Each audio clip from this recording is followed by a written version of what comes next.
We don't want any trouble, okay? We are starting demolitions here shortly. So get your stuff out, because if it's still inside by the time we get to your house, it will be most unfortunate.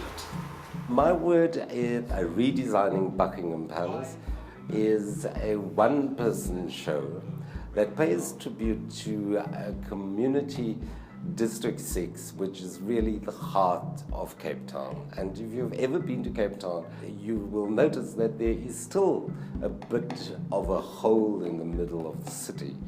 And that is exactly where District 6 was, and where 27,000 families were forcibly removed in the 60s, 70s, and 80s. It's a tribute to District 6, but I also paid tribute to the author of Buckingham Palace. It is a novel, and the author is Richard Rive.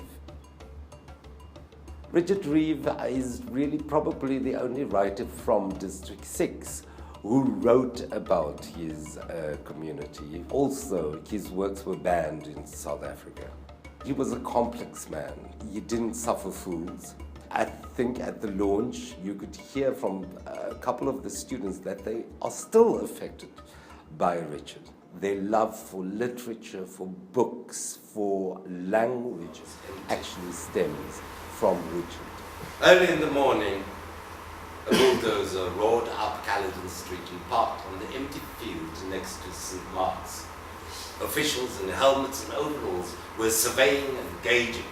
Telling these kind of stories is actually to remind ourselves of how greed and arrogance and, can actually change people, because we're talking about a people that had almost everything and wanted to have that piece of land, prime land, in the middle of the city as well.